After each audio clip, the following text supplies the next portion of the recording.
éternel, car il entend ma voix. Il a penché vers moi son oreille, et je le chanterai toute ma vie.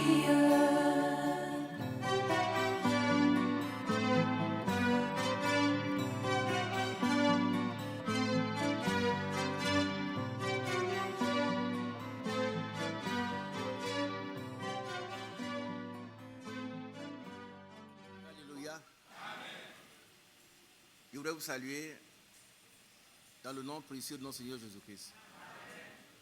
C'est le nom qui est au-dessus de tous les noms.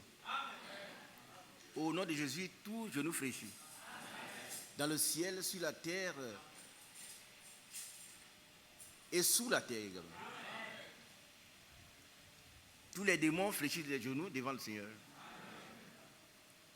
Et c'est pour cela que nous sommes heureux d'appartenir à ce Seigneur, le seul vrai Dieu, celui qui nous a rachetés, qui nous a accordé une rédemption totale, parfaite, définitive, complète. Dans la rédemption, il y a tous les effets rédempteurs. Alléluia. Que le nom du Seigneur soit béni. Je salue les bien-aimés qui nous écoutent en ligne, que Dieu vous bénisse. Sachez que notre vie est très brève. Si vous êtes jeune, donnez votre corps au Seigneur maintenant. Ne faites pas de calculs inutiles. Ne pensez pas que vous allez avoir 70 ans, 80 ans, 100 ans, si ce n'est pas la volonté de Dieu. C'est aujourd'hui qu'il faut naître de nouveau. Amen. Amen. Si on ne l'a pas encore, il faut que cela soit maintenant. Alléluia. Je salue mon bien-aimé qui vient d'Accra. Que Dieu te bénisse. Amen. Amen. Pour ceux qui sont invités, je vois quelqu'un. Celui qui est assis, j'oublie le nom. Oui. Celui qui est à côté de toi. Donnez votre nom. Hein? Guia Kwasi. D'accord. Guia Kwasi, Dieu te bénisse. On l'a déjà reçu en entretien, cette fois, je l'ai reconnu. Que Dieu te bénisse. Mon frère Guia Kwasi, Dieu te bénisse. Tu sais pourquoi tu es là, n'est-ce pas? Et nous aussi, nous savons pourquoi nous sommes là. Chacun sait pourquoi il est là ce matin. Nous ne sommes pas là pour former une nouvelle église. Il y en a tellement. Il y en a tellement. Ceux qui n'ont pas compris le bien fondé de ce message de Dieu, ce n'est pas le message de quelqu'un, c'est le message de Dieu. Pour notre préparation. Il faut que cela soit compris. Ce message a un contenu bien précis. C'est un message de redressement, de correction, d'accomplissement des promesses et de préparation pour notre enlèvement. Il faut bien comprendre cela. Et nous allons commencer par un rappel que hier j'ai rappelé à tous. C'est un avertissement du Seigneur Jésus lui-même. Dans... Qui me donne ce rappel? Hein? Luc? Voilà, c'est bien compris. Non, ce n'est pas oublié. On ne doit pas oublier cela. Luc 17, 32. Ce rappel va ouvrir le premier volet de notre méditation. Il y en aura deux. Le thème principal, c'est la pratique de la prière. Mais pour pratiquer la prière, il faut être revêtu de la puissance d'en haut. Parce que la chair ne peut pas faire la volonté de Dieu. Dites Amen. Amen. Calculez les échecs que vous avez déjà faits. Et donnons-nous vraiment au Seigneur, reposons-nous sur la victoire de Golgotha, sur la rédemption qui est complète, et recevons par la foi la puissance qui a été promise, le sceau de Dieu. Amen. Pour que nous puissions accomplir la volonté de Dieu, nous devons être revêtus de la puissance de Dieu. C'est très important. Ici, vous voyez donc, je vais parler un peu du caractère que nous devons avoir pour plaire à Dieu. Parce qu'Enoch, avant son enlèvement, a reçu un témoignage. Et chacun de nous doit recevoir un témoignage de Dieu. Il doit recevoir maintenant même qu'il est agréable à Dieu ou il est désagréable à Dieu. Chacun doit savoir qui il est. Quelle est son identité? Quelle est sa situation actuelle? Vous savez, on peut tromper les hommes, mais il y a deux personnes qu'on ne peut pas tromper. Il y a Dieu et soi-même. Vous pouvez tromper les hommes, vous pouvez avoir un langage mielleux, vous pouvez bien parler, mais si, effectuant le Christ, Jésus-Christ ne vit pas en vous, vous êtes un airain qui résonne. Et cette femme, c'est tellement qu'elle a vécu avec son mari dans une sorte de soumission. Une certaine soumission.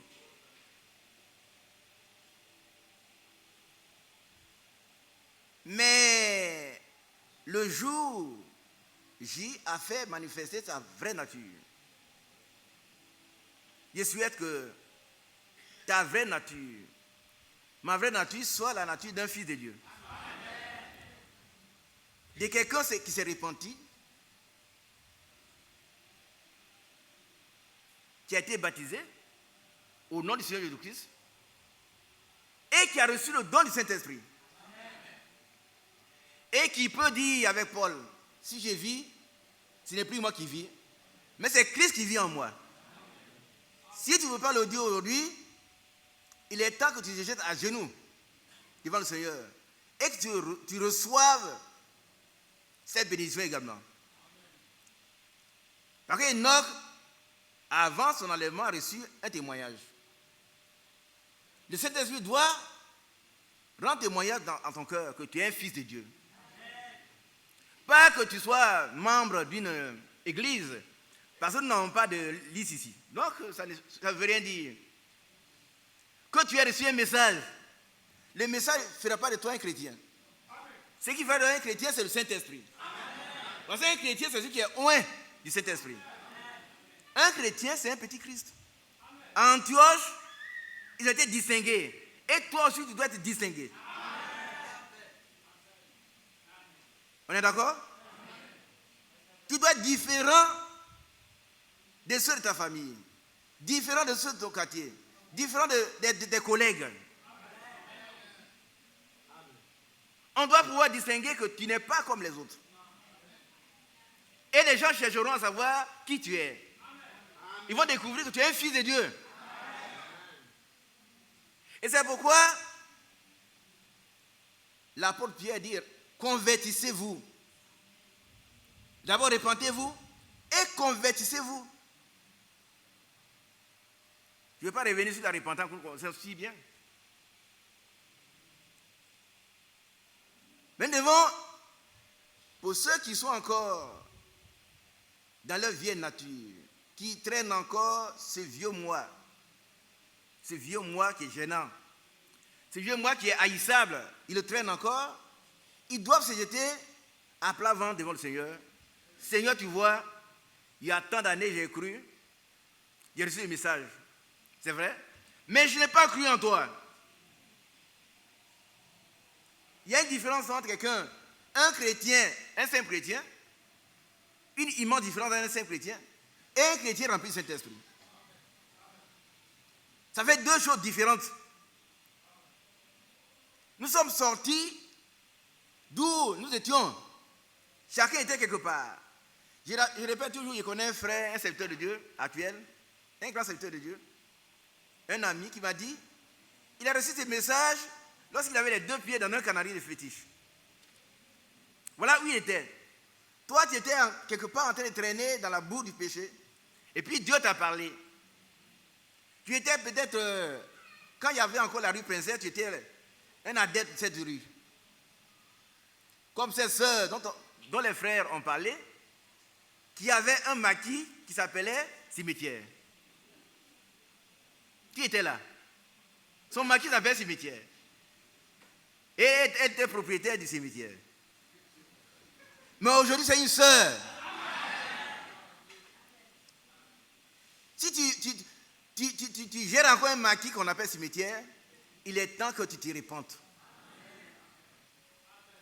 Il est temps que tu reconnaisses que tu n'es pas encore sauvé. Parce que c'est une question de vie ou de mort. Ce n'est pas un problème d'association. Oh, chez nous, nous sommes nombreux.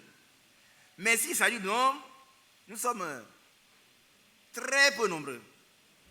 Par rapport à des églises qui dénombrent des milliers de personnes. Mais ce qui doit être la différence, c'est que nous serons distingués. Amen. Alléluia. Moïse a dit, si j'ai trouvé grâce à tes yeux, enseigne-moi tes voies. Nous devons nous laisser instruire. Parce que Dieu a dit dans Ésaïe 48, verset 17, je t'instruis pour ton bien. Qui est d'accord? Ce que nous sommes ici, c'est pour notre bien. Ce n'est pas pour Dieu. Quand Dieu a dit tu ne commettras point d'adultère, ce n'est pas Dieu qui va être battu par le mari et la femme. C'est toi. Parce qu'un jour, tu seras pris et on va t'installer dans le village ou bien le quartier. Toi qu'on a considéré comme un homme honnête, tu es un mauvais gars. Un jour, on te prendra et les journaux en parleront. Ah, celui-là, mais il est dans mon quartier, il est très gentil, mais c'est un voleur. Amen. Tu n'es pas encore né de nouveau, tu n'es pas sauvé. C'est important pour nous, frères. Et Pierre a dit, repentez-vous et convertissez-vous, afin que vous receviez des temps de rafraîchissement. Et qui vous envoie le Seigneur Jésus-Christ dans votre cœur.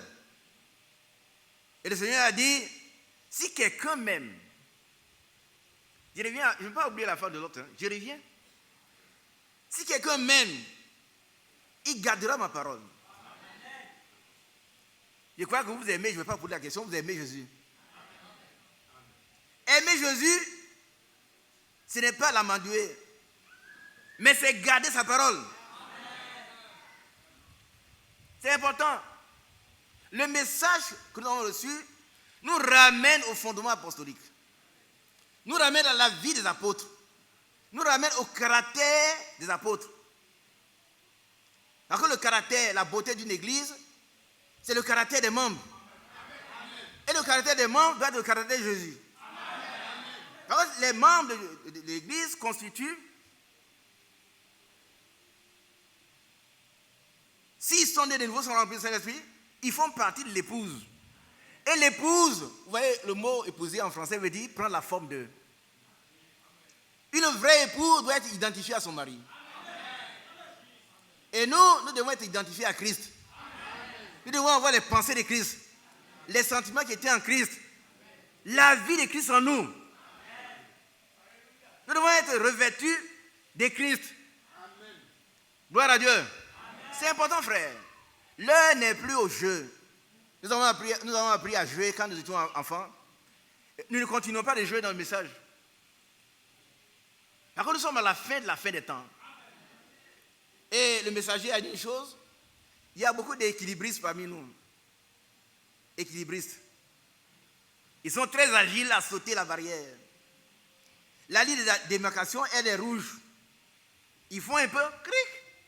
Et puis, frère, on ne te voit plus oui, demain il est là. Après demain il sort. Mais il va sortir une dernière fois, il ne reviendra plus. Soignons des gens sincères.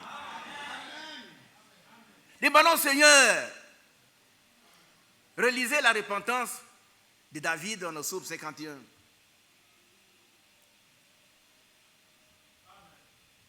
Crée en moi un cœur pur. Demandons au Seigneur. Examinons notre cœur d'abord pour voir le tas de notre cœur. S'il est mauvais, s'il est méchant, s'il est malhonnête, Crions au Seigneur, crée en moi un cœur pur. Et il va le faire. Par contre, il a promis dans Ézéchiel 36. Si ton cœur est méchant, tout de suite quelqu'un te dit un mauvais quelque chose, tu sautes à son cou, tu l'étrangles. Il est encore temps que tu changes. Tu peux crier au Seigneur, crée en moi un cœur pur et un esprit bien disposé. Un esprit bien disposé, c'est un esprit qui reçoit la parole de Dieu, qui est prêt à recevoir la correction quand on est en faute. Ce n'est pas un esprit qui a le cou raide. La Bible dit celui qui a le cou raide, qu'est-ce qu'il fait? Il tombe et puis il s'écrase. Parce que l'orgueil précède la chute. Nous devons revêtir l'humilité de Christ. Il a dit, je suis doux et humble de cœur. Si un chrétien qui n'est pas doux, je répète, quand il parle de douceur, il ne parle pas de faiblesse. Il ne dit pas, bon, mais on accepte tout, bon, mais ça c'est... Non. On doit appeler le péché, péché.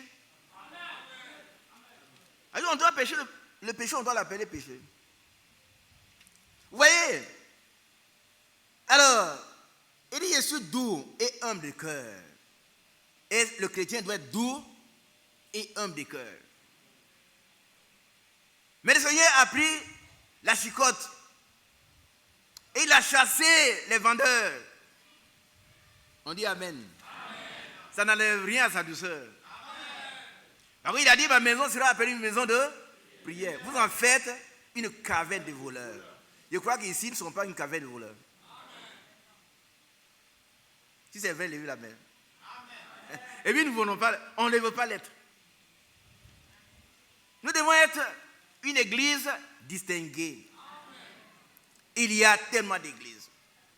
Et quand quelqu'un nous voit, il doit voir à travers nous Jésus-Christ. Quand il voit une soeur, il doit voir Jésus-Christ. Il voit un frère, il voit Jésus-Christ. Amen. Et il n'a même plus besoin de demander, mais est-ce que c'est un chrétien? Au contraire, il va demander, mais mon frère, est-ce que je peux venir à l'église avec toi? Quand il te voit, il sait que tu es un chrétien déjà. Parce qu'à Antioche, les païens, ceux de l'extérieur, ont regardé, ils ont observé les frères. Ils ont dit, ceux-là, ils marchent dans les traces du Christ. Amen. On les voit, ils sont pleins d'amour. Ils sont doux. Ils sont persévérants. Ce sont des chrétiens. Vous savez, nous, on a tendance à confondre chrétien avec frère. Frère, c'est un frère. Mais un frère n'est pas forcément un chrétien. Il y a trop de faux frères. Il ne faut pas faire confiance à un frère. Mais un chrétien, on peut lui faire confiance. Parce qu'un chrétien, il craint Dieu. Vous savez que Ecclésiaste, à la fin, il a tiré une conclusion. Ce que tout on doit faire, c'est de craindre Dieu. C'est Salomon qui a écrit. Hein? Il a eu 1000 femmes. Et puis, quand il apprend une belle femme quelque part, on va la chercher. Il en a eu 1000. Mais il a dit que tout cela est vanité des vanités. Pourquoi, frère, pourquoi, sœur, veux-tu t'attacher à ce qui est vanité? Vanité, ça veut dire la mort. Ça veut dire poursuivre du vent. Qui a déjà saisi du vent ici? Qui est très fort et qui a déjà saisi le vent? Si Salomon va, puis toi tu ne pourras pas non plus. Mais Salomon, à la fin de la vie, il a reconnu que tout cela n'est que poursuite du vent. C'est-à-dire on ne peut pas l'attraper. 1000 femmes, ce n'est rien que vanité.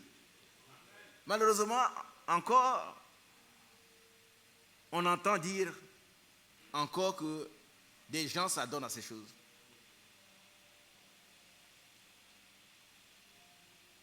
C'est grave.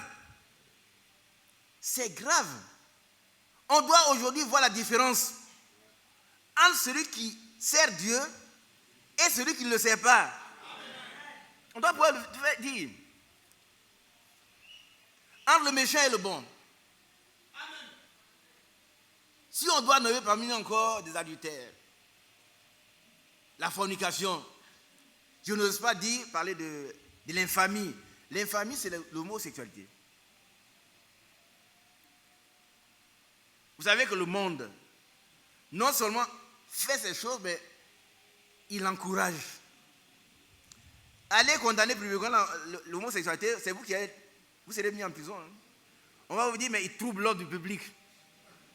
Voilà, chacun est libre de vivre sa vie. Chacun est libre de placer son plaisir où il veut. Mais ce sont des fous. Ce sont des fous. Quand Dieu a créé l'homme, il a dit il n'est pas bon que l'homme soit seul. Je lui ferai une aide semblable à lui. Il a créé une femme. Il n'a pas créé un homme. Mais il n'a pas créé aussi deux femmes. Vous qui aimez les femmes là, soyez honnêtes, aimez seulement votre femme. Et il y a l'amour Eros. Cet amour-là, c'est l'amour dans le foyer. L'amour philéo, c'est entre nous. Et l'amour agapeo, c'est l'amour de Dieu. Inconditionnel. Donc, tu ne peux pas aimer, mon corps comme la soeur me salue, donc elle m'aime, non. Elle t'aime en tant que frère. N'est-ce pas, soeur? C'est vrai. Non, il ne faut pas avoir des mauvaises idées. Elle t'aime en tant que frère. Et tu dois l'aimer aussi en toute pureté. Amen. Et qu'on n'entende plus dans l'église, oui, si ton bien est tel. Non, on ne veut plus entendre ça. Nous voulons avancer. Il ne faut pas nous ramener en arrière. Vous savez que quand Akan a péché, c'est tout Israël qui a péché. Cette femme, la femme de Lot, est un avertissement pour chacun de nous. Pour moi et pour vous. Il faut avoir les yeux sur cette femme. Elle a été hypocrite. Mon bien-aimé, sors de l'hypocrisie.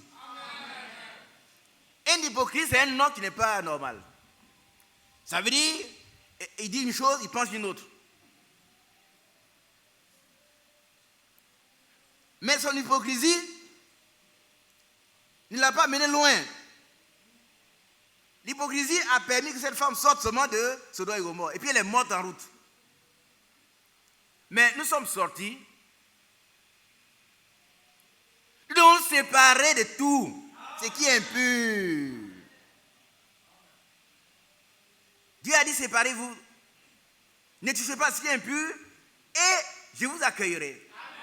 Moi je souhaite que Dieu m'accueille dans ses bras. Et la séparation doit être totale. Séparée de l'hypocrisie. Oh, bien-aimé frère. Peut-être ça équivaut. Oh, je ne t'aime pas. Si c'est vrai ce que je pensais de toi. Si tu ne l'aimes pas, il faut le lui dire. Dis pourquoi tu ne l'aimes pas. Par contre, tu dois l'aimer. Tu dois l'aimer. Mais si tu ne l'aimes pas, dis pourquoi tu ne l'aimes pas. Si tu ne l'aimes pas, c'est toi qui as un problème. Par contre, l'amour est le lien de la perfection. N'est-ce pas? Alors, sortons de l'hypocrisie. Ça, c'est le premier trait de caractère. Mauvais, nous ne devons pas avoir si nous voulons être enlevés. Je vais aborder encore après la prière et la pratique. Mais ici, nous devons être des gens qui ont été sanctifiés. Alléluia. Et mis à part pour le service. Ce n'est pas des gens qui ont lu une brochure, 2 brochures, 3 brochures, ils deviennent des ministres. Et ils enseignent n'importe quoi. Il faut que le ministre soit né de nouveau lui-même. Et rempli de cet esprit. Et il faut qu'il ait expérimenté la Pentecôte. La Pentecôte, ce n'est pas une église. Hein. C'est une expérience.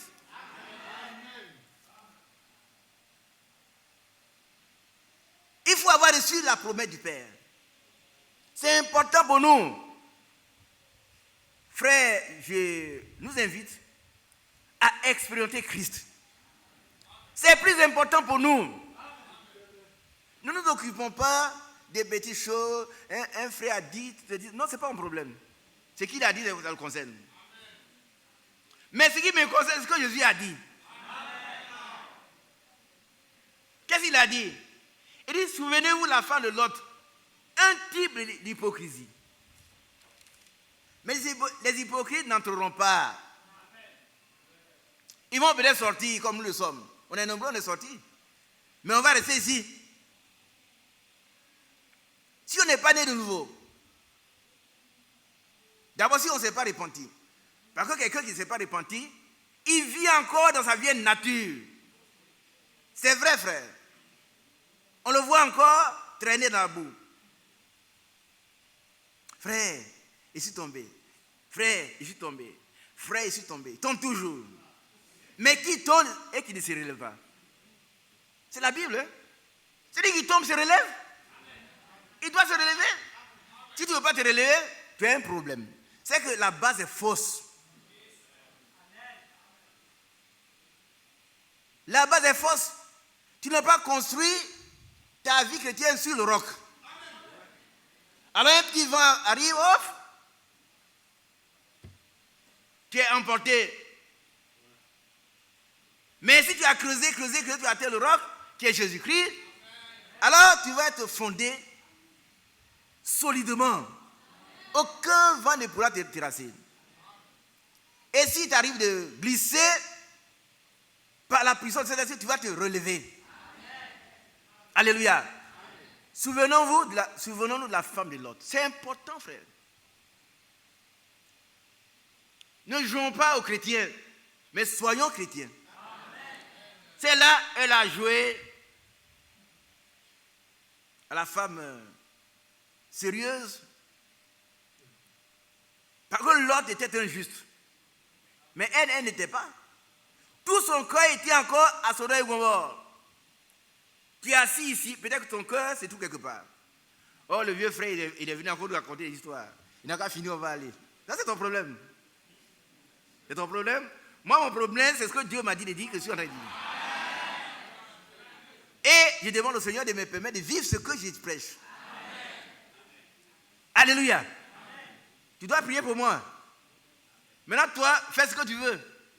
Parce que chacun rendra compte pour lui-même.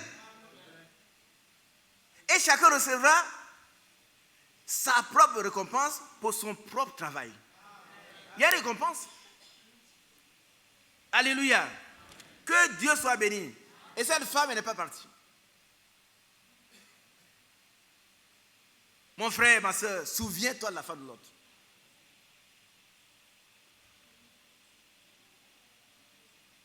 Que ton foyer ne soit pas un enfer. On se boxe là-bas. Hier, il y a eu palabre. Et puis aujourd'hui, on vient s'asseoir. Bien aimé, on chante. Sa grâce incomparable. Non, mais quelle grâce. Quand on est sous la grâce de Dieu, on marche les traces du Christ. Ton foyer doit être un paradis. Ta maison doit être une maison de prière. Il y a des frères qui ne prient jamais chez eux. Il n'y a pas de réunion de prière. Chez toi, on ne prie pas. Hein? Ils n'ont pas le temps. Ils ne sont chrétiens qu'ici. La seule prière qu'ils font, c'est ici. Et puis après, la grosse Bible, on la met dans la bibliothèque pour la semaine prochaine.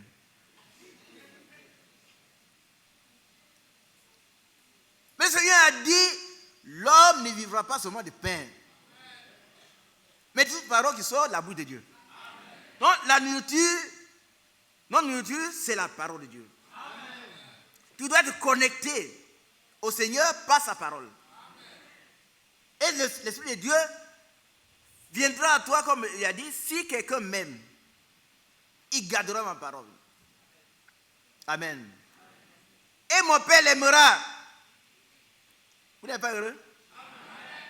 Si tu aimes Jésus, tu dois garder sa parole. Ça veut dire quoi, garder sa parole? C'est pas tu dois prendre la Bible, le livre, c'est pas ça. C'est le contenu dans ton cœur. Qu'est-ce que tu fais de ce que Dieu dit chaque jour? Comment tu vis avec ton épouse? Comment tu vis avec des voisins? Des frères, ils sont là. Dans le quartier, ils ne se saluent pas. Ils sont dans le quartier, le couloir, là. On se dépasse comme ça. Peut-être c'est son voisin. La nuit, s'il est malade, c'est celui-là qui va venir à son secours. Il y en a qui traitent leurs parents des sorciers, donc ils ne vont pas au village. Tous ces gens ont des problèmes. Ils ont besoin de délivrance. Un chrétien est quelqu'un qui est délivré. Sa présence suffit à régler les autres problèmes. Par contre, le Saint-Esprit est là. Frère, je vais venir vivre chez vous parce que mes frères sont aussi à moi. Mais quand toi, il y a des niveaux. Tu remplis le Saint-Esprit, va chez toi. On n'allume pas une lampe pour la mettre sur le boisseau. Ta lumière va éclairer tes parents. Elle va éclairer ton village. Sois pas seulement chrétien ici à l'église, c'est dans ton village. On te reconnaît dans le village comme quoi? Comme un voleur?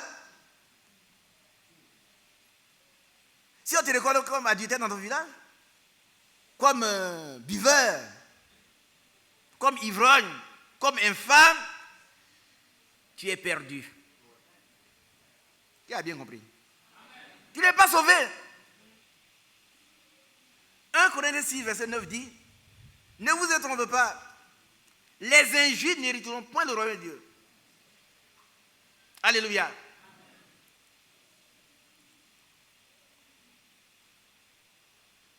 Ne vous étonnez pas, ni les débauchés. Les débauchés sont des adultères, sont des buveurs. Le mot débauche, la débauche, englobe plusieurs péchés. Bon, ici, il y a des Bibles qui traduisent globalement, une étiquette globale qui est la débauche. Mais dans la débauche, il y a beaucoup de choses. D'autres Bibles plus précis disent la fornication. Il y a la débauche sexuelle, il y a la débauche sociale, il y a toutes sortes de débauches. Quelle est ta situation? Si tu es parmi l'un de ces gens, sache que tu perds ton temps ici.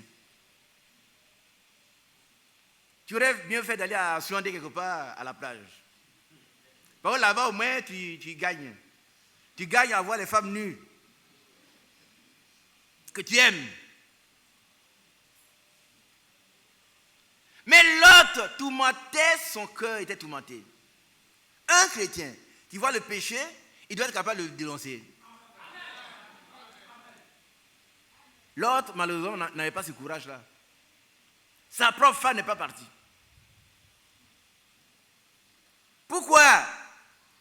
Parce qu'elle a regardé en arrière. Bien aimé, si tu regardes en arrière, tu vas rester statue de sel. Ce n'est pas peut-être statue de bois, je ne sais pas. Qu'est-ce que tu vas devenir? Mais on ne regarde pas en arrière. On avance. Vous savez que l'autre, il a eu des difficultés pour sortir. Mais l'ange l'a pris. Et la Bible dit que c'est parce que Dieu voulait l'épargner. Dieu veut t'épargner. Dieu veut nous épargner. Mais regardons devant nous. Celui qui regarde derrière, c'est un renégat. Un renégat, c'est quelqu'un qui a un œil à la nuque. Quand il parle, il conduit, puis il regarde les femmes nues. Vraiment? Et puis c'est un chrétien, il vient de l'église. Mais le vrai chrétien, il est né d'en haut. Il a reçu le pouvoir de naître. C'est un pouvoir. Bien aimé. Aussi bien que nous avons reçu le pouvoir de naître d'en haut, nous avons aussi reçu le pouvoir de marcher sur toute la puissance de l'ennemi. Qui le croit? Mais pourquoi tu es dominé encore par ce que tu devais dominer? Le Seigneur a dit, le péché se couche à ta porte. Accueille-le. Le péché, frère, c'est pas moi, je ne vais pas chercher, mais c'est à ma porte. Et le péché vient à ma porte. Mais s'il vient à ma porte, domine-le. Vous savez, il y a une pensée forte du Seigneur, transcrite par l'apôtre Paul, dans Romains chapitre 16, verset 20. Il est écrit, bientôt, Amen, J'aime ça. Le Dieu de paix écrasera bientôt Satan sous nos pieds. On sera vraiment heureux. Et je vais écraser moi aussi. On le voit écraser, on marche encore sur sa tête. Tu nous as trop fatigué, Satan. Mon bien-aimé ne dort pas. Toi. Hein? Si tu as sommeil, lève-toi, va te promener un peu.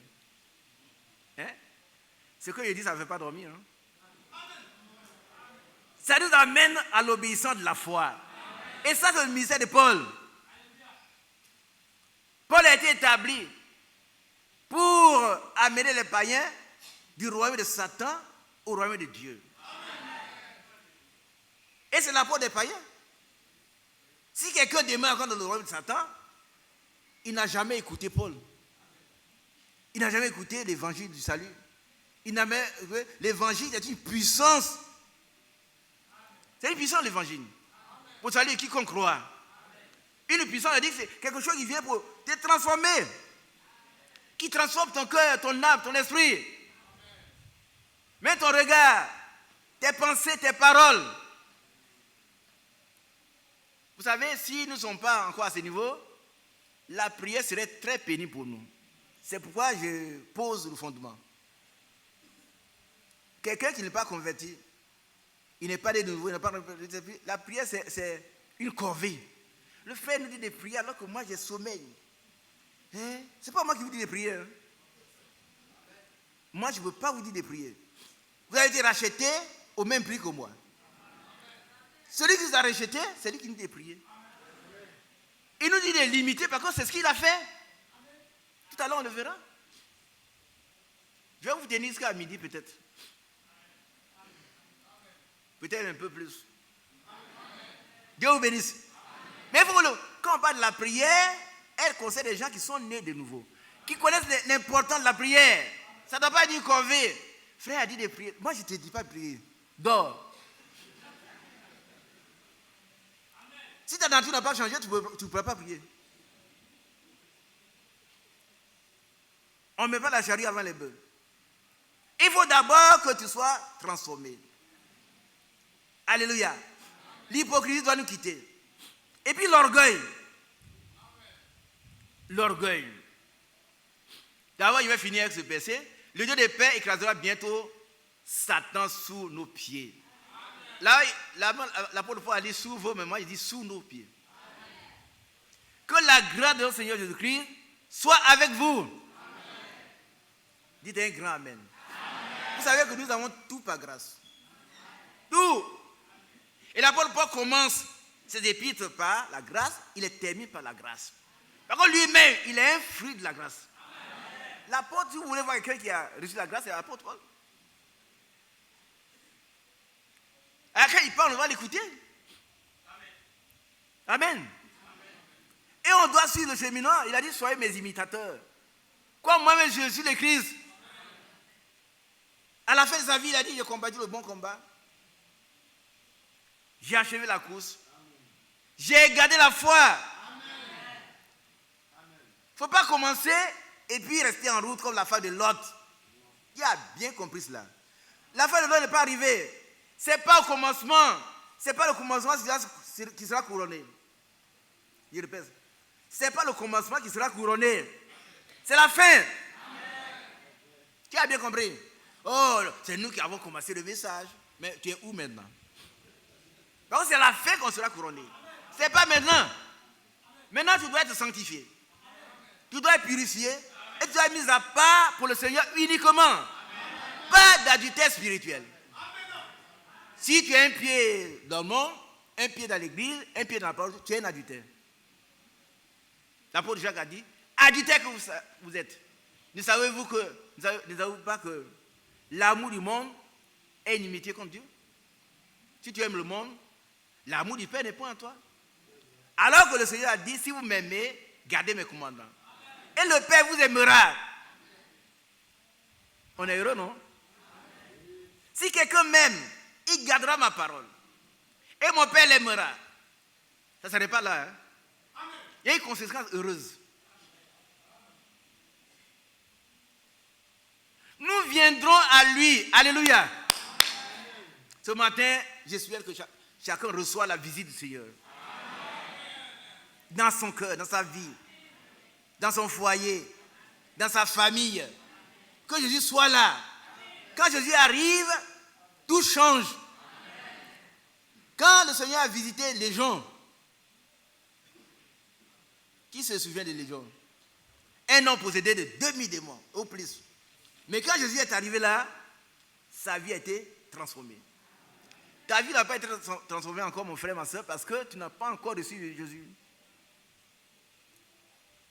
Si Jésus arrive, ta vie sera transformée. Alors le Légion est parti, et il voulait suivre le Seigneur.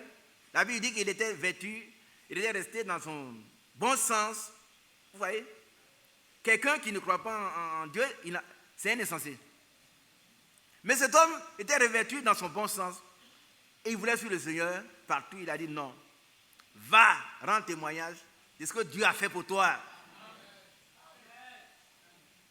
Il faut que dans la ville, dans ton village, dans ton quartier, dans ta famille, dans ton travail, on sache que toi, tu es quelqu'un qui a été sauvé. Il faut que ça soit cela. C'est sûr que tu vas perdre beaucoup de privilèges, des privilèges humains. Mais que c'est, à quoi ça sert? À quoi ça sert? Vous savez, il y a des gens qui meurent, et puis on met sur leur cercueil beaucoup de décorations. Commandeur de temps, commandeur du péché même. Ils ne connaissent pas le Seigneur. Tous ces instruments métalliques n'ont aucune valeur. Je ne dis pas qu'un chrétien ne doit pas être décoré, hein? Non. Mais la décoration du Seigneur est la meilleure. Parce que si tu acceptes le Seigneur, il doit t'approuver par le baptême authentique du Saint-Esprit. C'est l'approbation.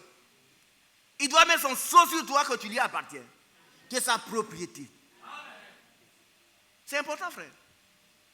Ne faisons pas la religion dans le message. On est dans le message. Tu vois, oui, au Koweït. Mais au Koweït, qu'est-ce qu'on fait là? Le Koweït n'est pas différent de Babylone. Mais la différence, c'est une distinction spirituelle. Et toi, tu dois montrer cela. Alléluia. Alors, il gardera ma parole et mon Père l'aimera. Et nous viendrons à lui. Nous ferons notre demeure chez lui. Alléluia. Amen. Qui veut l'aimer? Si tu veux l'aimer, tu es sûr qu'il va venir. Amen. C'est nous qui sommes, on ne tenons pas nos promesses, mais Dieu tient sa promesse. Amen. Si aujourd'hui tu n'as pas encore expérimenté le baptême de cet esprit, c'est parce que tu ne l'as pas encore aimé. L'aimer, c'est garder sa parole. Garder sa parole, c'est haïr le péché sous toutes ses formes. C'est qu'un Dieu. Quand c'est péché, on dit non, ça n'est pas bon. Ah oui? Quelqu'un, il vient avec une jolie fille. Excusez-moi les soeurs, ce n'est pas vous. Il parle des païennes. Tu es venu, ça c'est pour toi. Tu lui dis, assois-toi. Tu sais, moi, je suis un chrétien. N'est-ce pas? Je suis chrétien, je suis né de nouveau. Je suis marié. Ou je ne suis pas encore marié. Mais je veux mener une vie pure. Je vais prier pour toi-même et pour ta fille. Vous êtes sur le chemin de l'enfer. Il ne faut pas dire, c'est comme, je ne peux pas parler devant, tu ne peux pas parler devant lui. Mais tu veux parler devant Dieu. Écoutez, si tu ne veux pas parler devant un homme, ce n'est pas devant Dieu que tu vas parler. Hein? Ce n'est pas devant Dieu. Parle devant lui. Dis-lui que ça, c'est un péché. Amen. Amen. Que Dieu vous bénisse. Amen. Alors, nous allons tout à l'heure parler de l'arrogance, parler aussi de l'orgueil. Et puis revenir à notre thème. C'est un cadrage. Alors si quelqu'un n'est pas de nouveau, quand on parle de prière, c'est une corvée. C'est une corvée. Mais si le Saint-Esprit est là, C'est lui-même qui nous conduit dans la prière. Et il va intercéder en notre faveur par des soupirs inexprimables. Il y a des choses qu'il va dire que nous ne comprenons pas, mais qui sont favorables. Dieu soit béni. Alors, prenons le psaume 4. Psaume chapitre 4.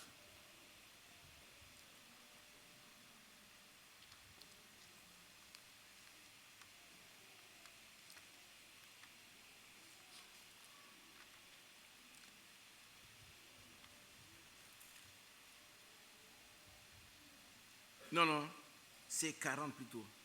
40. Nous allons voir comment la vie d'un chrétien, d'un croyant, a transformé la vie d'autres personnes.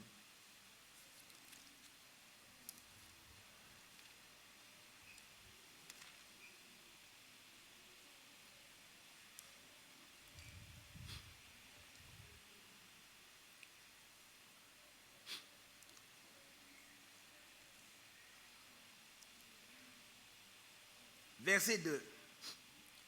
J'avais mis à l'Éternel mon espérance. Amen. Je vous résume ça. C'est-à-dire le comportement de David a transformé les gens qui l'ont observé. Et c'est ce que toi, tu dois être. Quand les gens vont te voir vivre, ça doit les amener à se questionner. Et à se donner aussi à Dieu. J'avais mis à l'Éternel mon espérance. Et il s'est incliné vers moi. Il a écouté mes cris. Dites Amen. Amen. Si tu as un problème ce matin, mets ton espérance à l'Éternel. Amen. Et il va écouter tes cris. Il m'a retiré de la force de la destruction, du fond de la boue. Amen. Amen. David était vraiment enfoncé dans la boue quand il a péché. Ouais, il a péché. Il a péché. Alors il m'a retiré de la force de destruction, du fond de la boue. Et il a dressé mes pieds sur le roc. Le roc c'est qui? Mais il faut que toi tu reconnaisses dans ta vie et que tu aies le courage de te positionner sur lui. Il a fermé mes pas. Il a mis dans ma bouche un cantique nouveau. Une louange à notre Dieu. Voilà ce que David a fait. David était malheureux. Peut-être qu'il était malade, je ne sais pas. Mais il a crié à l'Éternel. D'abord, il a mis son espérance à l'Éternel. Et puis, l'Éternel s'est incliné. Pourquoi il s'est incliné? Parce que l'Éternel est très grand. Il est très haut. Et nous sommes très bas. Alors pour nous exaucer, il s'incline.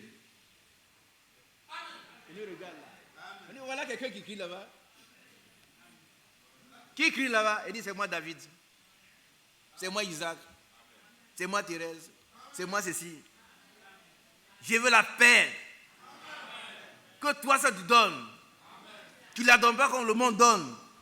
Mais cette paix que tu donnes dépasse toute intelligence.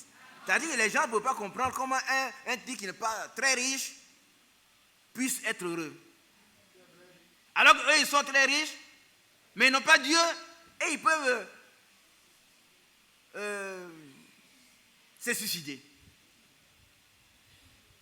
Le type est heureux, mais qu'est-ce qu'il a comme secret? Son secret, c'est Jésus.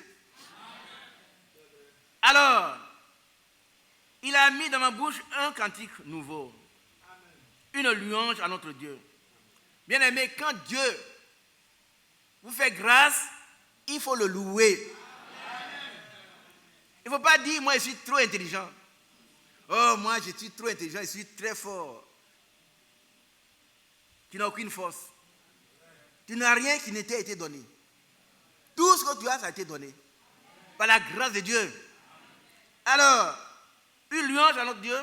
Beaucoup l'ont vu. Toi, dans ton quartier, dans ton village, dans ta famille, les gens verront ce que tu es devenu. Il ne faut pas aller raconter ça avec des brochures, voilà. Ça, c'est le brochure.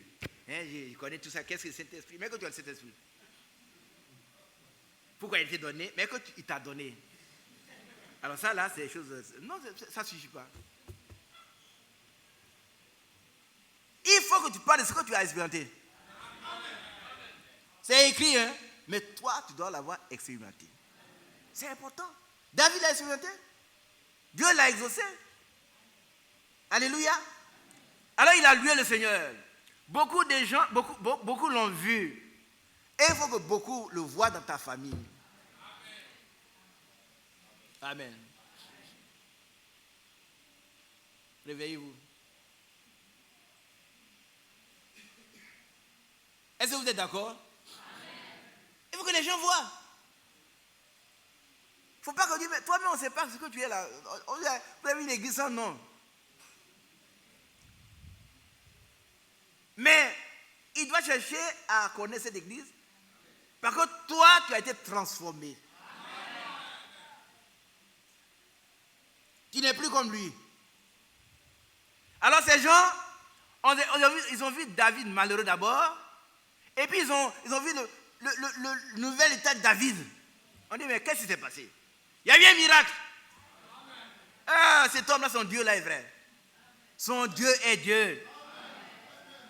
Beaucoup l'ont vu, ils ont vu. Il faut qu'on voit.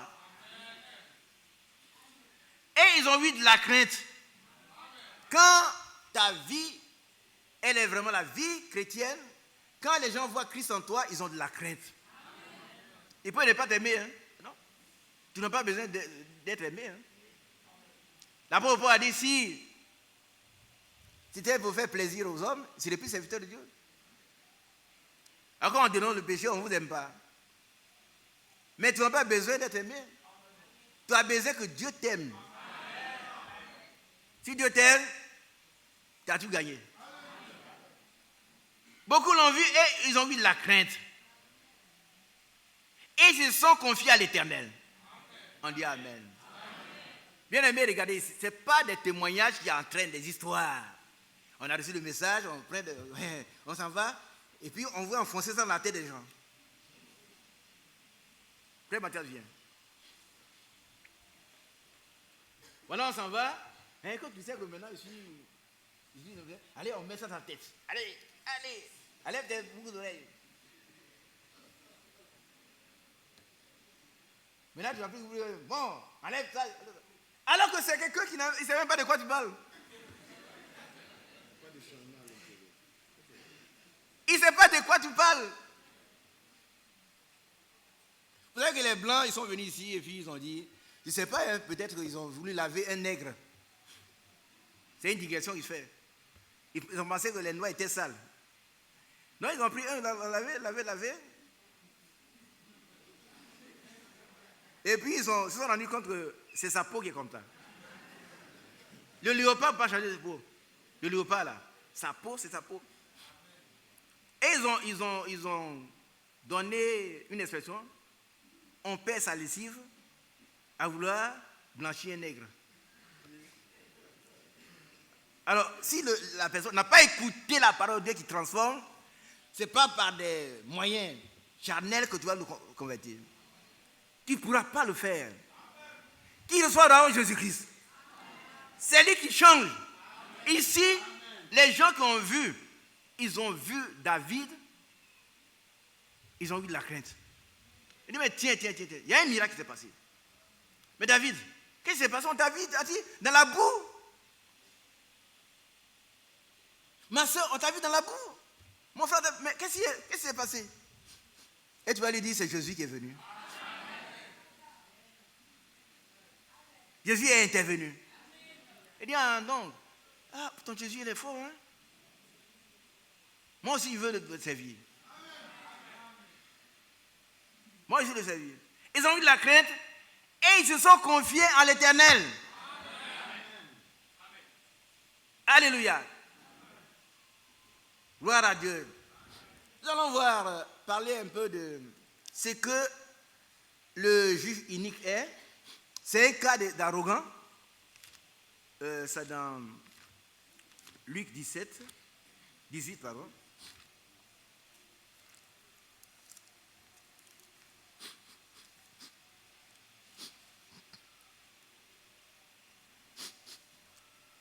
Dans ce texte, il y a plusieurs thèmes qu'on peut développer par la puissance du Saint-Esprit. Le premier verset concerne la prière. Mais on ne peut pas prier, comme c'est indiqué ici, sans le Saint-Esprit. C'est vrai, frère. C'est lui qui nous anime, qui nous pousse, qui conduit dans toute la vérité. Jésus lui adressa une parabole pour montrer qu'il faut toujours prier et ne pas se relâcher. Alors, vous connaissez toute la suite, mais je vais au verset 4. Pendant longtemps, il refusa. Voilà une veuve qui a été spoliée. C'est-à-dire que les parents de son mari ont dû prendre tout. Alors, elle a besoin de cet argent pour vivre, puis on l'a chassée de la maison. Mais le juge unique a refusé, le juge inique, c'est-à-dire le juge pécheur, méchant. Il a refusé pendant longtemps. Vous suivez? Amen. Pendant longtemps, cette femme a persévéré. Amen. Elle ne s'est pas découragée. Il y a une petite Bible dans laquelle ils ont dessiné la veuve à la fenêtre. Elle venait s'asseoir à la fenêtre du juge. Et quand ils sont à terre, il dit encore toi. Et puis il dit, bon, viens, rentre. Viens. Il s'agit de quoi? Maître. Ils m'ont tout pris, m'ont chassé au dehors. Il dit, c'est pour ça. Il dit, c'est tout. Bon, allez, on appelle les autres, allez. Prends ta maison, prends tout. C'était terminé. Amen. Et ici, voilà ce que le juge dit. Quoique je ne craigne point Dieu. Et ça, c'est grave. C'est grave. Est-ce que vous comprenez un peu? Hier, je l'ai dit, je le répète. Si vous voyez, vous avez un frère, un ami, quelqu'un qui ne craint pas Dieu, priez pour lui. Il est perdu. La seule personne, le seul être qu'on doit craindre, c'est Dieu. Et il dit, c'est ce de la bouche, quoique je ne craigne point Dieu, et que je n'ai d'égard pour personne. Ça, c'est possible. Il peut multiplier les hommes, mais pas Dieu. Parce que c'est Dieu qui l'a créé. Si aujourd'hui il est devenu juge, c'est parce que Dieu lui a donné la vie. Ah oui. Dieu lui a donné la vie, l'aide au mouvement. Il lui a fait grâce.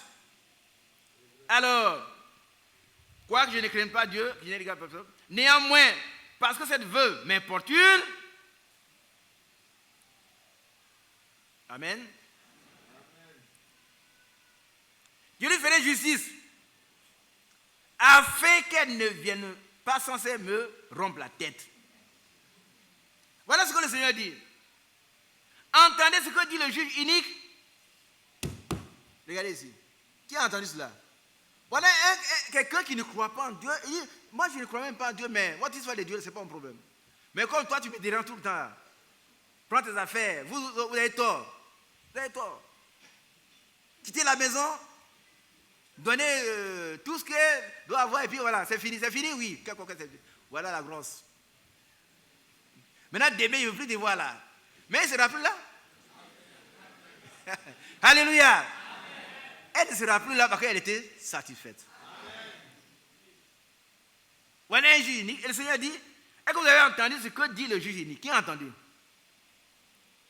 Alors, et Dieu ne fera-t-il pas justice à ses élus?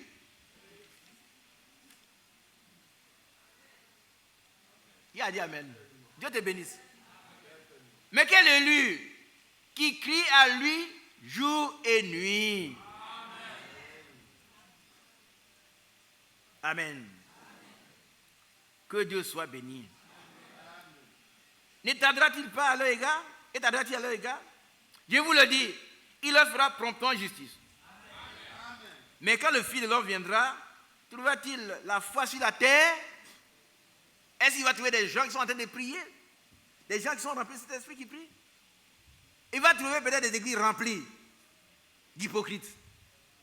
Mais est-ce qu'il va trouver la foi Mais je souhaite que cette église d'Abidjan soit une église remplie du Saint-Esprit. Remplie de croyants, de vrais croyants, des gens sincères. Amen. Ici, le caractère de ces juges est très grave. Il y a aussi le cas de Nebuchadnezzar. C'est vous parlez de l'arrogance, de l'orgueil. Donnez-moi, voilà. Ça, c'est dans Daniel, chapitre 4, verset 30. Voilà un homme. Le roi prit la parole et dit, n'est-ce pas ici Babylone la grande que j'ai bâti? Est-ce que lui veut bâtir quelque chose? Que j'ai bâti comme résidence royale. Vous voyez, il y a chaque virgule là, il énumère sa puissance. Par la puissance de ma force. Par la puissance de ma force. Sa force est puissante. Mais un seul dont la force est puissante, c'est qui? C'est Seigneur, ce n'est pas un roi. Par la puissance de ma force. Et pour la gloire de ma magnificence. Il s'est glorifié lui-même. Maintenant, écoutez la suite. Écoutez la suite. La parole était encore dans la bouche du roi, qu'une voix descendue du ciel. Apprends. On dit amen. Amen. Ce matin, toi qui es gonflé là, apprends. Dégonfle-toi. Si tu ne le fais pas, Dieu va le faire. Amen. Il va te dégonfler. Hein? Si toi, tu n'arrives pas là, il va te dégonfler. Et quand tombe, celui qui a couru tombe, il se brise. Apprends. Bien-aimé, apprends. Tout à l'heure, on a vu l'hypocrisie, mais ici, il y a l'orgueil qui habite encore les cœurs. Moi. Le moi est haïssable. Sors de ce moi afin que Dieu, le Seigneur Jésus, vive sa vie en toi. Amen. C'est que l'apôtre Paul a dit, ce n'est plus moi qui vis, mais c'est Christ qui vit sa vie en moi. Le premier moi est mauvais, le second, c'est le meilleur. C'est Christ qui vit maintenant. Apprends, roi Nebuchadnezzar, qu'on va t'enlever le royaume. On te chassera du milieu des hommes. Tu auras ta demeure avec les bêtes des champs. Je l'ai lu hier, je voulais que tout le monde revoie ce passage que vous connaissez, pour que nous changeons de comportement. On ne soit pas gonflé comme ça. Moi, toi tu n'es rien sans Dieu. Moi je ne suis rien sans Dieu. C'est Jésus qui a dit, puisque je vis, vous vivez aussi. S'il enlève le souffle de vie, toi tu n'es rien. Toi on dit, mais le grand homme, on va faire des grands discours. Tu auras un grand cercueil. Tu auras des grandes funérailles. Des funérailles pompeuses. Mais à la fin, on va enterrer le cadavre. Ouais. Un cadavre qui ne va pas ressusciter à la première résurrection. Mais nous avons la grâce de Dieu de participer à la première résurrection. Et la seconde mort n'aura pas de pouvoir sur nous. C'est important. Voilà quelqu'un, un arrogant, un orgueilleux. Et moi, j'ai bâti. Toi, tu peux bâtir quoi? On te chassera du milieu des hommes. Par contre, tu n'es pas un homme. Est-ce que vous comprenez? Quelqu'un qui ne croit pas que Dieu existe, ce n'est pas un homme. C'est une bête. Donc un homme raisonne. Un homme se pose des questions, mais pourquoi moi j'existe? Les faux philosophes. Oui, il y a des philosophes. Vous savez, j'ai un ami maintenant qui dit qu'il est chrétien. Il ne croyait pas. Il dit, moi, il ne croit pas en Dieu. Oh, votre histoire de Dieu. Et puis un jour, il tombe en panne sur la route. Il n'avait pas un sou. Et il a perdu 2 pneus. Et dans l'obscurité, il voit quelqu'un qui vient, un de nos frères, qui vient, il dit, mais qu'est-ce que tu fais là? Il dit, ah, je suis arrivé dans ce village, j'ai perdu les deux pneus, mais je n'ai pas d'argent, il n'a rien dit. Ah bon? Bon, il est allé, lui-même il a pris sa voiture, il est allé réparer les pneus, et il a dit, bon, je te suis jusqu'à Abidjan. Le matin, il est venu à... Aujourd'hui, à cause de toi, il dit, il n'y a pas à cause de moi. Hein? Dieu veut te montrer sa bonté. Amen. Tu serais resté dans le village jusqu'au matin sans argent. Mais Dieu t'a fait grâce. C'est ce qu'on appelle un miracle. Amen. Ici, on va le chasser parce que ce n'est pas un homme. Tu vas dans la demeure avec les bêtes des champs. Ce n'est pas même les moutons. Hein? Les moutons sont les bêtes, mais les bêtes des champs. On te donnera comme au bœuf de l'herbe à manger. Et 7 temps passeront sur toi. Vous savez, 7, c'est quel chiffre? Hein? C'est l'achèvement. 7 temps passeront sur toi. Jusqu'à ce que tu saches. Amen. Peut-être que ça ne vous dit pas grand-chose, mais jusqu'à ce que tu saches que le Très-Haut domine sur le règne des hommes. Bien aimé, c'est important. Hein? Quand Dieu t'a donné une parcelle de pouvoir, il faut en jouir avec humilité. Il ne faut pas dire moi, non. Jusqu'à ce que tu saches que le Très-Haut domine sur le règne des hommes et qu'il le donne à qui il lui plaît. Au même instant, la parole s'accomplit. Amen. Amen. Quand Dieu parle, ce n'est pas 2 jours, 3 jours, c'est au même instant. Bien-aimés, faisons attention, ne tombons pas sous la colère de Dieu. Profitons de sa bonté, de sa grâce maintenant. Au même instant, la parole s'accomplit sur Nebuchadnezzar. Il fit chasser du milieu des hommes. Je ne souhaite pas que la parole de Dieu s'accomplisse sur toi. Est-ce que tu comprends? Il ne faut pas jouer aux chrétiens, mais sois un chrétien. Sois humble. Sois revêtu de la puissance de Jésus-Christ qui te rend humble. Comme lui-même est humble. Il mangea de l'herbe comme les bœufs. Son corps fut trempé de la rosée du ciel. Jusqu'à ce que ses cheveux croissent comme les plumes des aigles.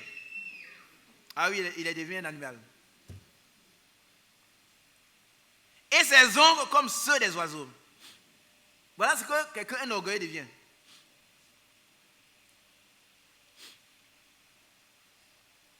Est-ce que vous comprenez la puissance de Dieu? Qui voit la puissance de Dieu? Toi, tu n'es rien. Quand si tu te gonfles là, Dieu va te dégonfler. Il va t'aplatir. Il va t'annuler. Tu deviens néant. Voilà un grand roi. Maintenant, voilà ce qu'il est devenu. Après le temps marqué, moi, depuis Nebuchadnezzar, j'ai levé les yeux vers le ciel. Mon bien-aimé, lève les yeux vers le ciel ce matin. Si pendant longtemps tu as joué au messagiste, pas un chrétien, je suis un messager, il connaît tout le message par cœur. Ça ne suffit pas. Lève les yeux vers le ciel. Et la raison me revint. Si tu as payé la raison à tel enseigne que tu dises que Dieu n'existe pas, que la raison te revient ce matin. Quand tu saches qu'il y a un Dieu qui règne, c'est le créateur du ciel et de la terre, le seul vrai Dieu. J'ai béni le Très-Haut. Toi aussi bénis le Très-Haut. J'ai loué et glorifié celui qui vit éternellement. Amen. Celui dont la domination est une domination éternelle. Vous voyez, la domination des hommes, ce n'est pas une domination. On dit 5 ans. Après 5 ans, on peut tout faire pour avoir 10 ans, 20 ans, 30 ans, mais c'est fini. Mais si on te donne 100 ans, et vous comprenez? Tu peux régner 100 ans. Mais qu'est-ce que 100 ans? Qu'est-ce que 100 ans? Qu'est-ce que 1000 ans plus un seul instant les efface? ce seul instant, c'est un instant grave. Quand on dit les morts, c'est fini. Ton règne prend fin. Mais le règne de Dieu est éternel. Amen. Et bien aimé, nous nous préparons parce que nous allons régner éternellement avec lui. Amen. Pourquoi? Parce que nous avons actuellement la vie éternelle. C'est-à-dire la vie de Dieu. La vie qui n'a jamais eu un commencement, qui n'aura jamais de fin. Qui est heureux? On va régner dans un monde juste. Il n'y aura plus de pleurs, il n'y aura plus de cris, il n'y aura plus de douleur, car les premières choses auront disparu. Plus de cercueil. Ah, ceux qui font les cercueils, ils n'ont plus de marché. Mais là-bas, il n'y a pas de cercueil. Ils vont rester ici sur terre pour faire leur cercueil. On n'en aura plus besoin. Alléluia. Nous allons régner éternellement avec le Seigneur. Que son nom soit béni. Voilà donc ce que l'orgueil fait. Vous allez voir aussi le riche insensé. Cet homme qui a été béni par Dieu. Et écoutez-moi bien, ne dormez pas. Si Dieu t'a béni, reconnais la grâce de Dieu. Amen. Reconnais la grâce de Dieu. Ne dis pas en toi-même, moi je suis fort, je suis intelligent. On n'a pas de concours, c'est moi ce que je suis admis. C'est parce que Dieu t'a prédestiné à recevoir cela. Parce que personne ne peut recevoir. Personne ne peut recevoir que celui qui a été donné du ciel. C'est pas parce que tu es trop fort, c'est parce que Dieu t'a prédestiné cela. Donc tu dois louer Dieu. Et déposer tout ce que tu as entre les mains de Dieu. Non. Je n'ai pas dit. Vous n'entendez pas comme on entend ailleurs. Les billets roses, c'est pas ici, on n'a pas besoin de ça. Qui a bien compris? Il y a des gens qui viennent ailleurs, oui, chez eux aussi, on ne dépose rien ici. Il y a un tronc. Si tu le mets là-bas. Nous, on n'en a pas besoin. Ça veut dire que toute ta vie, tu dois la déposer entre les mains du Seigneur. Tout est bien fait, tu les déposes et il va te bénir davantage. Mais si tu veux faire comme Nebuchadnezzar, oh, moi je suis devenu ceci parce que je suis trop fort, tu vas perdre tout. Mais je ne veux pas dire que les malheureux auront le ciel. Hein? Qui a bien compris? Si tu es malheureux, tu es un pauvre que tu n'as pas cru, tu es aussi perdu. Mais le chrétien, il doit tout à Dieu. Dieu l'a béni, glorifie le Seigneur. Que Dieu vous bénisse. Alors que le Seigneur nous remplit son Esprit Saint, afin que nous puissions vivre comme lui-même a vécu, que nous puissions prier comme il a prié, que nous puissions marcher dans ses traces. Alléluia. On va lire un verset. Je n'ai pas fini.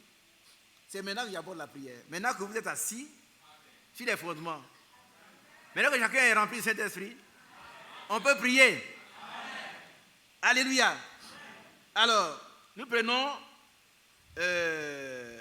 Éphésiens 6.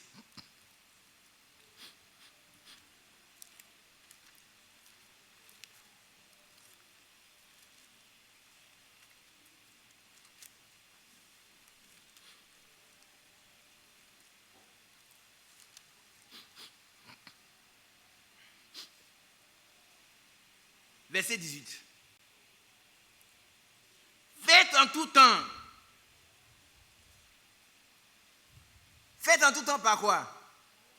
Par l'esprit. S'il n'est pas là, la chair ne peut pas servir le Seigneur. Elle ne veut pas, mais elle ne peut même pas. Romains chapitre 8.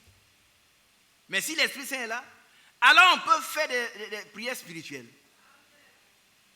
Par contre, le Seigneur conduit. Alléluia. Faites en tout temps par l'Esprit. Amen. Nous devons prier par l'Esprit. Je ne dis pas seulement parler en langue, mais que ce parler en langue soit vrai.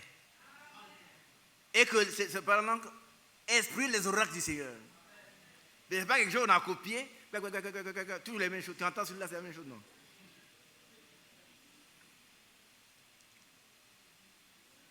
Que nous ayons un vrai parler en langue. Que le Seigneur nous conduise dans ce que nous disons. Que que lui-même, il intercède en notre faveur par des soupirs inexprimables. Amen. Faites en tout temps. En tout temps. Ça veut dire que le chrétien, il ne se relâche point dans la prière. Mais c'est quelqu'un qui est rempli de Saint-Esprit. Il est conduit. Il est humble. Il a le caractère de Dieu, de Jésus-Christ. Donc il peut. Ce n'est pas une corvée pour lui. Ça fait partie de sa vie. Quand on dit, bon, allez, frère, on va faire 21 jours de jeûne et de prière. Oh, ces gens-là, ils nous mettent sous la loi. Ça, c'est la loi, ça. Ce n'est pas la loi. Par contre, ta chair qui n'est pas régénérée, ta chair n'est pas régénérée. Donc, ça te repousse. Mais toi-même, tu dois pouvoir faire ces choses chez toi. Amen. Tu dois pouvoir passer le temps comme le Seigneur l'a fait. Il a dit, ils gêneront quand l'époux leur sera. Qui est d'accord? L'époux nous a dit, il n'est pas encore revenu, donc on doit jeûner. Alléluia. Regardez ici.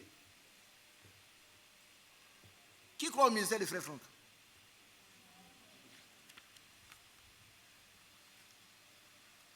Je vais vous lire un passage ici, que vous connaissez. Ces brochures, on ne les lit pas comme ça et puis on ne les dépose pas. Et il faut lire, il faut étudier, il faut comparer avec la parole de Dieu, il faut voir ce qui nous intéresse ici. Ah, ça, je me suis trompé. Excusez-moi, je me suis trompé. Ce que j'ai pris, ce n'est pas ça. C'est mars 2008. Si vous voyez mars 2008, projetez-le pour nous.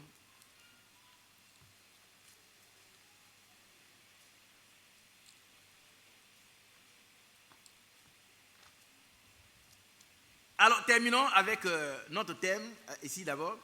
Faites en tout temps, par l'Esprit, toutes sortes de prières et de supplications. Est-ce que vous savez comment on supplie quelqu'un? Quand on a un problème, on supplie quelqu'un là. Dans l'humilité. Seigneur, tu vois mon problème. Fais grâce. David a crié et le Seigneur s'est incliné. Qui crie là? C'est moi, David. Je suis vraiment dans le pétrin. Vous connaissez le pétrin? Allez voir les boulangers. Tu es dans le pétrin? Viens, on me secoue. Et Dieu s'est incliné vers lui. Quand un malheureux crie, l'Éternel l'entend et le lui étourte ses détresse. David est un cas. Toi aussi, si tu le fais, Dieu va t'exaucer. Alors, tout sortes de prières et de supplications. Amen. Veillez à cela avec une entière persévérance. Et quoi, frère Mathieu en a parlé? On ne commence pas et puis on dit, frère, vous savez que dans ce message, il y a des gens qui enseignent des choses, comment on appelle ça, absurdes, énormes. C'est-à-dire que des énormités. Oh, le Seigneur a tout fait, non, on va tout prier. Est-ce que le Seigneur se contredit?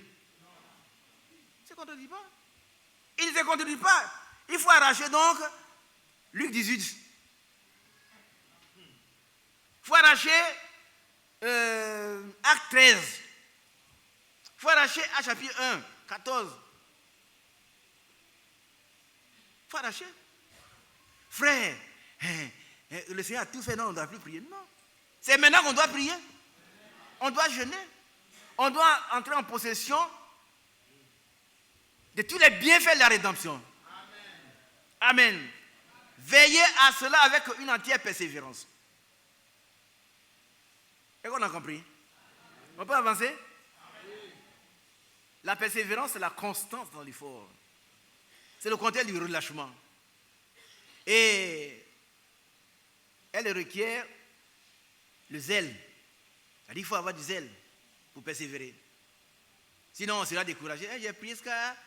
Frère, j'ai prié ce cas, je n'en ai eu. Donc, tu dois prier ce cas, ce que tu obtiennes. Alléluia. Est-ce que vous savez que la prière d'un homme a changé le plan de Dieu? Qui le sait? C'est qui? C'est qui? Hein? C'est qui? Ézéchias.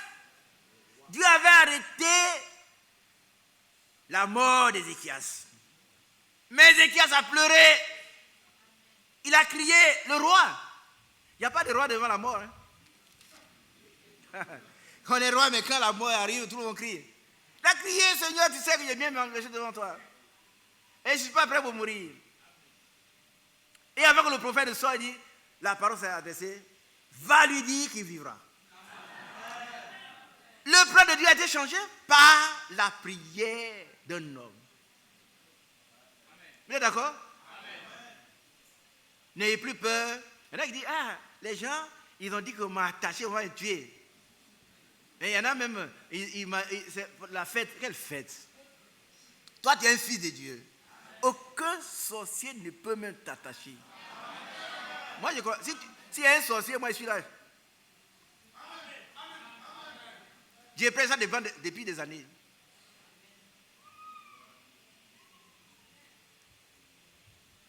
Amen.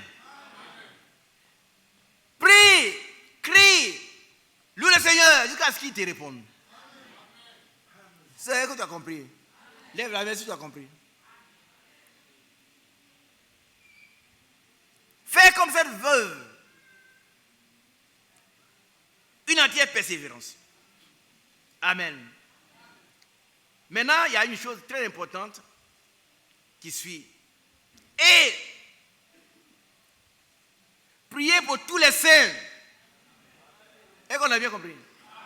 Ce n'est pas Saint Christophe. Ce n'est pas Saint Gontran. Ce n'est pas Saint X. Les saints, ce sont ceux qui ont été justifiés, qui ont été sanctifiés, qui sont remplis du Saint-Esprit. Et c'est vous. Et c'est nous. Ils sont vivants. Ce n'est pas des gens qu'on a béatifiés quand ils sont morts. On a fait des enquêtes, et puis la famille dit que oh, oui, il a mené une bonne vie, donc on peut le béatifier. Non.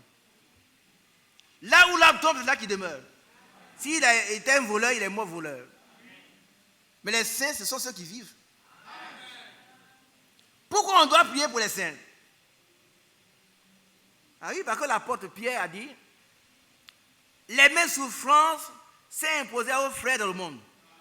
Donc les saints passent par des tribulations, passent par des difficultés. On doit prier pour eux. Maintenant, je vais vous dire une chose. Ici, l'apôtre Paul n'a pas dit critiquez-les. Qui a bien compris? Il faut les critiquer. Le frère a un problème, il faut le critiquer. Non. Il dit prier pour eux. Et qu'on a bien compris. Si tu ne veux pas aller le voir, parce que peut-être que... Mais tu dois te mettre à genoux. Moi, j'ai appris que mon frère a tel problème. Donc, je mets un jour de côté. J'ai pris pour mon frère. Si vous avez compris, levez la main. Excusez-moi. Hein. Cessons de critiquer et de communiquer le péché des gens. Hein, tu as appris, il est tombé. Mais ça te réjouit? Prends garde. Que toi, tu tombes. Mais on doit prier. Il a dit prier pour tous les saints. Nous allons prier les uns pour les autres. Alléluia. C'est un ordre.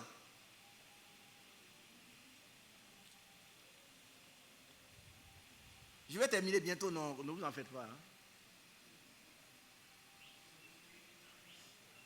Je vous prends encore 30 minutes pour finir. Je peux les prendre?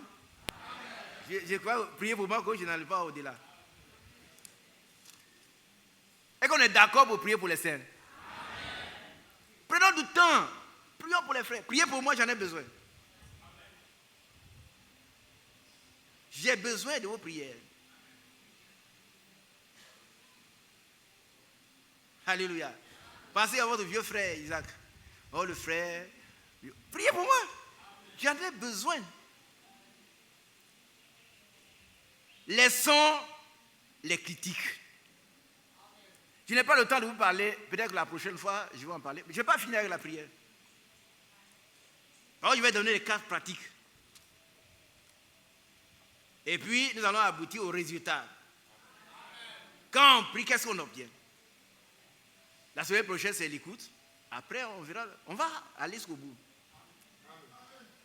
Frères, prions pour tous les saints. Tu as compris, ma soeur? Si une soeur vient, tu as appelé la soeur là. Elle est engrossée alors qu'elle n'est pas mariée. Il faut lui dire, ma soeur, tais-toi. Tais-toi. Ne prête pas ta bouche au diable. Parce que le diable, c'est lui qui est l'accusateur. Et puis, moi, je l'ai vu, celle-là, elle ne va pas aller loin. Et puis, les deux commencent maintenant. Celle-là, quand elle vient à l'église, on la voit, toi, tu la vois, elle ne peut pas aller loin.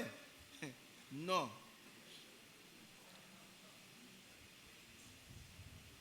Si vous ne pouvez pas aller la voir, mettez-vous à genoux, priez pour elle. Est-ce qu'on se comprend? Soyons d'accord. Prions pour les saints. Alléluia. Priez pour moi. Frère Mathieu, viens ici, s'il te plaît. Frère Badi et frère Ali sont inclus. Priez pour nous. Vous ne dites pas, mais vous ne pouvez pas prier pour nous. Priez pour nous, afin qu'il nous soit donné, quand nous ouvrons la bouche, de faire connaître hardiment et librement le mystère de l'évangile. Amen. Oh, je suis très heureux. N'est-ce pas, mon frère? Oui. Priez pour nous. Si vous n'avez pas de sujet, nous sommes là. Oui. Nous sommes bons sujets. Amen. On en a besoin. Amen. Vous savez qu'une église ne naît pas comme ça. Hein? Elle naît dans les douleurs de l'enfantement. Ah, les gens sont là, ils vivent dans les ténèbres, vous allez installer une église. Mettez Kokangba, tout ça, c'est pas grave. Mais vous parlez de restauration, d'éducation de bâtir cette vie. Ils vont vous lancer des flèches.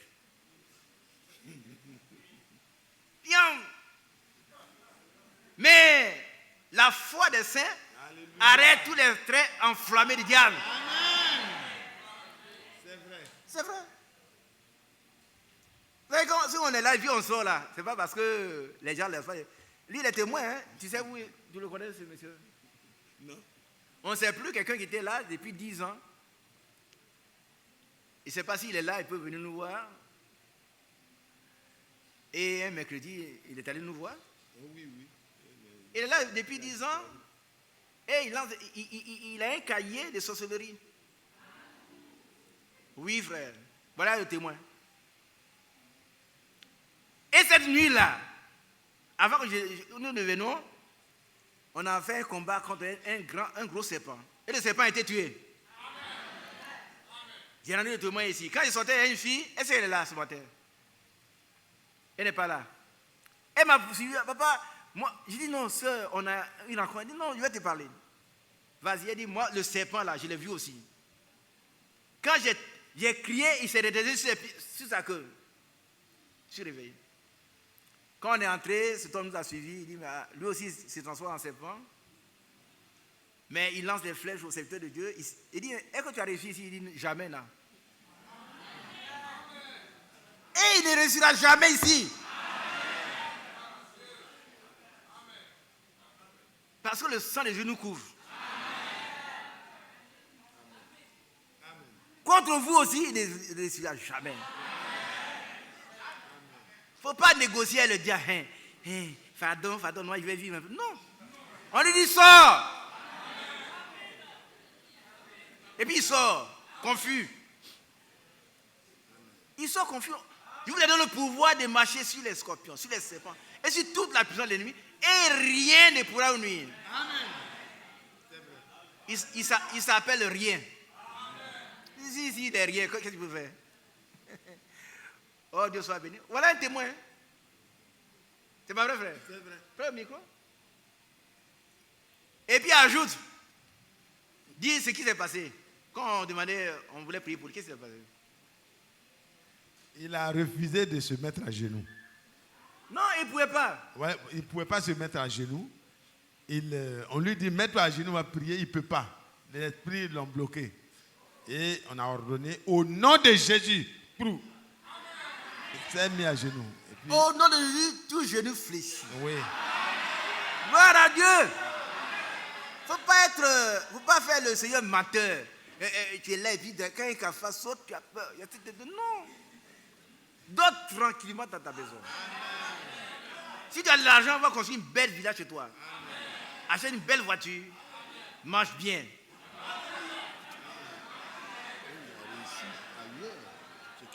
Dis.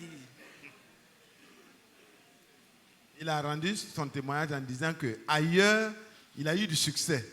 Dans plein d'églises, il a fait son travail. Ça a marché pour son maître. Mais ici, il est là depuis longtemps, 10 ans, mais ça ne marche pas. Et il a des problèmes, il est venu pour qu'on prie pour lui. Ça ne marchera jamais ici. Ça ne marchera pas ici. Ça ne marchera pas. Ne faisons pas figure des parents pauvres. C'est-à-dire des gens qui sont là, bon, ils n'ont pas quelqu'un, et si qui s'appuie. Non, on a Christ. Celui qui a Christ, il a tout. Amen. Il a tout. Amen. Il a tout, hein. C'est le Créateur. Si tu es assis là, que tu n'es pas content, tu es un démoniaque, tu es déjà vaincu. Amen. Et tu as compris? Tu es déjà vaincu. Amen. Alléluia. Dieu te bénisse, mon frère. Amen. Donc, priez pour nous. Retenons que nous devons prier pour tous les saints. Il ne faut pas les critiquer. Il ne faut pas communiquer ce qu'ils ont fait. Mais mets-toi à genoux. Il faut aller les trouver, parler avec eux, les aider. Amen. Alléluia. Alors, nous allons lire un autre passage et puis on va terminer à 30.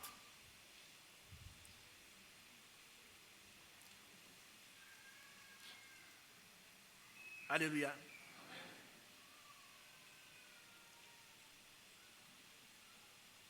Alléluia.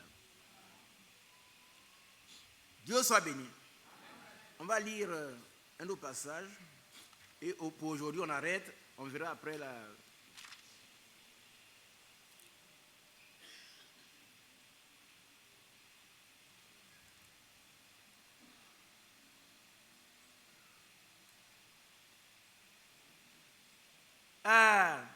Les circulaires, mars 2008. C'est ce que je voudrais faire voir, c'est que le frère a dit, il est temps que ceux qui croient à ce message commencent à prier sincèrement et à jeûner pour que Dieu mette un stop aux attaques de Satan.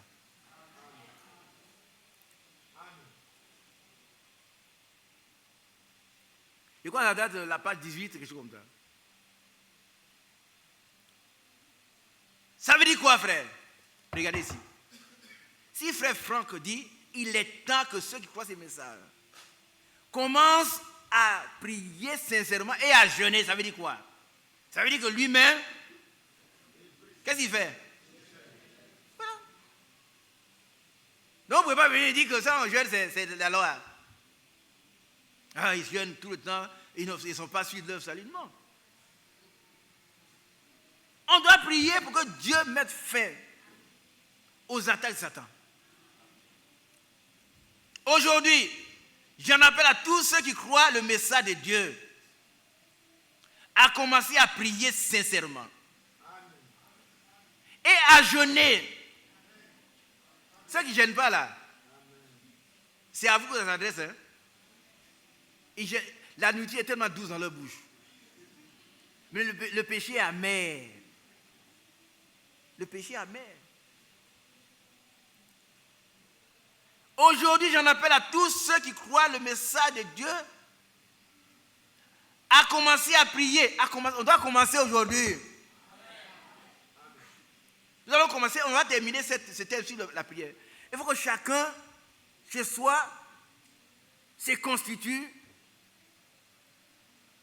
en prière. Que sa vie devienne une vie de prière. Par la grâce de Dieu.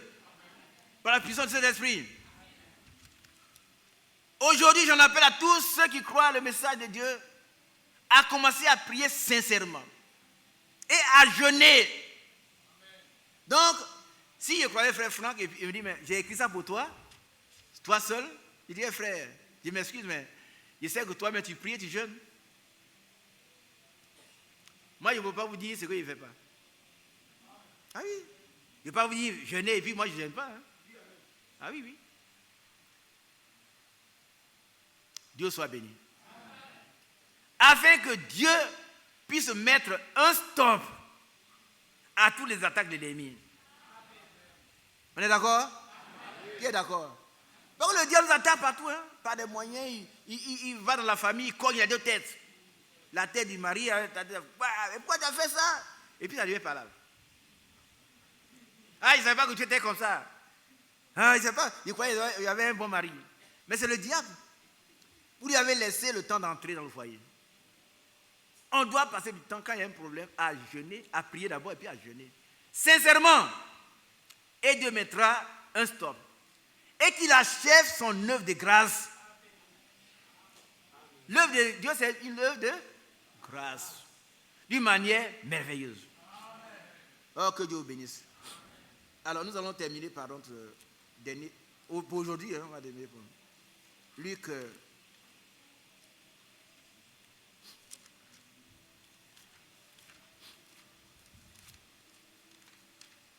Je ne vais pas vous dire de chanter parce que je voudrais terminer quand même. Attends.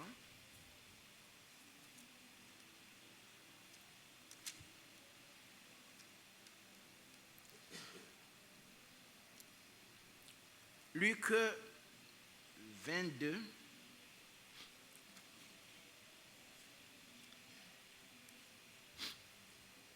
À partir du verset 39. Frère Mathias, viens m'aider s'il te plaît. 22. Non, est-ce que c'est ça? Attends. Oui, c'est ça. 22 à partir du verset 39.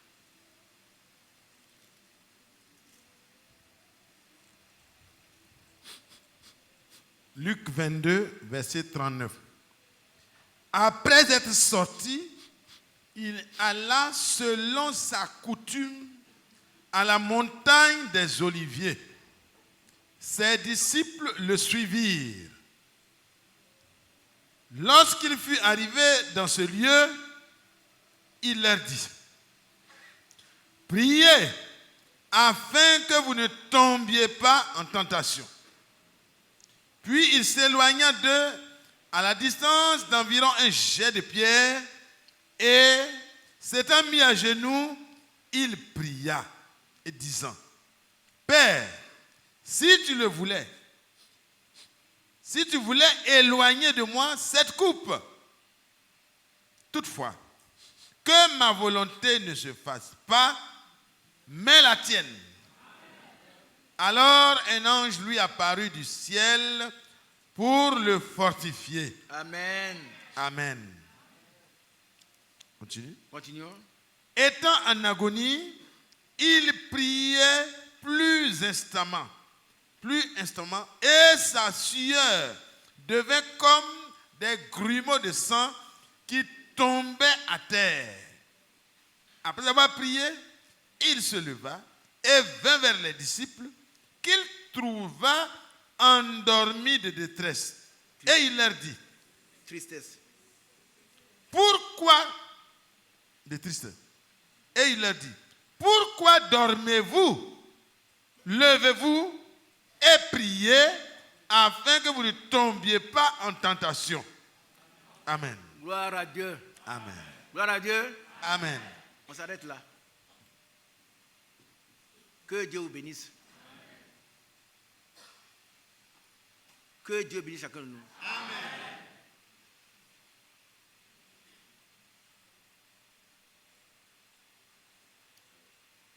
Que la grâce du Seigneur soit sur nous. Amen.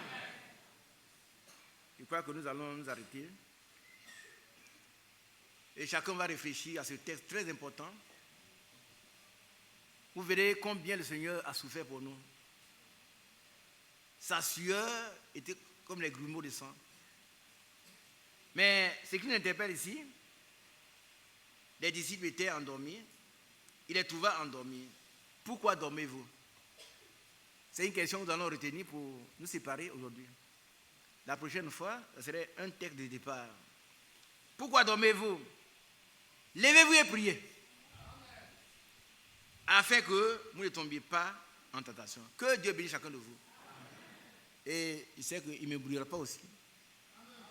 Amen. Bien-aimés, nous sommes à la fin des temps. Nous sommes sortis et nous préparons pour être enlevés. Nous ne voulons pas subir le sort de la femme de l'autre. Il a été hypocrite. Elle est sortie, elle n'est pas entrée. Nous voulons sortir, nous séparer de tout et être prêts. Lorsque la voix retentira, voici l'époux. Sortir à sa rencontre. Nous puissions répondre oui et être dans la salle des noces avec lui. Et pour notre préparation, la prière est une arme très efficace. Que Dieu nous remplisse de son Esprit Saint, qui nous revête de sa puissance, afin que la prière du juste, qui est très efficace, ne soit pas pour nous une corvée. Quand on prie, ça fait mal, non. Que ce soit vraiment aisé, conduite par le Saint-Esprit. Que nous puissions prier avec persévérance et prier aussi pour tous les saints. Que Dieu vous bénisse. Bien-aimés en ligne, que Dieu vous bénisse. Je crois que vous avez suivi. Et que Dieu vous bénisse, que son Esprit Saint vous remplisse. Que vous puissiez vous aussi, sous le couvert de cet esprit, être des hommes et des femmes de prière. Des gens qui sont humbles remplis de cet esprit. Que la gloire revienne au Seigneur. Nous allons chanter le 614. Je demande aux frères de venir ici.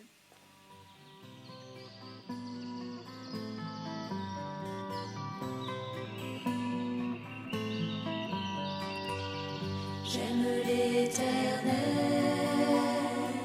car il entend ma voix.